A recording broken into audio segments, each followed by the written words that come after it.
Сіздерме? Мен Түркістан облысы Мақтаарал ауданы Азаттық елді мекенінің нөмірі 41 жалпы орта мектебінің бастауыш сынып мұғалімі Назарбай Жұмағұл Серікбайұлына. Бүгінгі біздің пәніміз математика 3-ші сынып. Біздің бүгінгі жаңа тақырыбымыз 140 көбейту 2, 280 бөлу 2 түріндегі жазбаша көбейту және бөлу қашықтықты оқыту сабағының алғашқы сабағымыз. Нөмір 1 есептен бастағым келіп тұр. Бұл жерде бізге берілген 140 саны, яғни 100-дік. 140 көбейту 2 тең 14 көбейту 10 көбейту 2 тең 14 көбейту 2 көбейту 10 тең 280. Енді жалпы түсінік. Бірінші көбейткіш 100-дік саны қойылады, 140. Екінші көбейткіш 2 саны екінші санның астына қойылып жазылады. Бұл баған түріндегі жазбаша көбейту тәсілі. 2-ні көбейтеміз 0-ге 2, екі жердегі 4-ім 8, екі жердегі 1-ім 2, яғни біздің көбейтіндінің мәні 280-ге тең болды.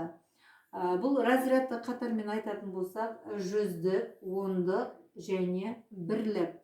Есебімізді ары қарай жалғастырсақ, 140 саны, яғни 14 10-дік. 14 10-дыққа көбейтеміз 2-ні, тең болады, көбейтіндінің мәні 28 10-дыққа.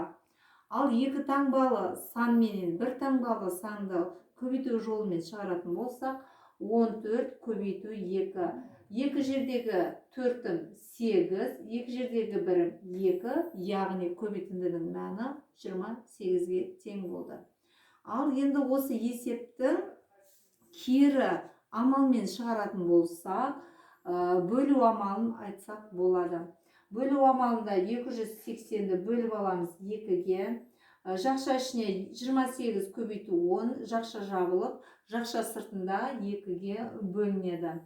Ауыстырымдық заңы бойынша 28 бөлінеді 2-ге, көбейтіледі 10-ға, тең болады 140.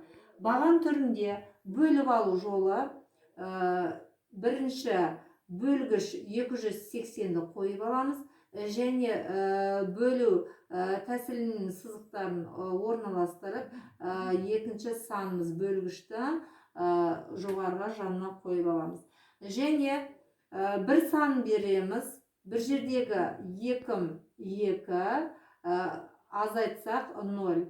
8 екінші қатарға сызық астына түседі. Және 4 санын береміз. 4 жердегі 2-ім 8. Және 2 санды азайтсақ, 8-ден аламыз 8-ді, ол 0.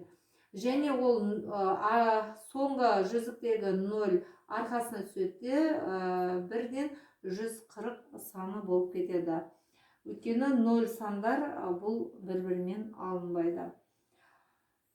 Ал 28 саны разрядты қатармен алатын болсақ, 28 10-дық. 28 10-дықты бөліп аламыз 2-ге. Бөліндінің мәні 14 10-дық, яғни 140 саны болады. Бүгінгі сабағымызды әрі қарай жалғастыратын болсақ, 2 таңбалы сан менен 1 таңбалы санды көбейту бөлу амалдарымен орындайтын болсақ, 28 бөлінеді 2-ге. 1 беріледі, 2-нің астына 2 түседі, бір жердегі 2-ім 2. 4 беріледі, 4 жердегі 2-ім 8. 14 бөліндінің мәні 14-ге тең болды. Ал бүгінгі жаңа сабағымызды түсінікті болатын болса, мен оқушыларға үй тапсырмасына 3-ші есепті беремін. Оқулығымыздағы 3-ші есепті тапсырма ретінде үйге беремін. Баған түрде жазып, түсіндіре отырып есепте дұрыстығын тексер. Яғни бұл жердегі 3 таңбалы сандар мен 1 таңбалы сандарды көбейту және бөлу амалымен есептерді дұрыстығын тексеру, яғни көбейтудің мәнін және бөлудің мәнін табу. Бүгінгі сабағымыз осымен аяқталды.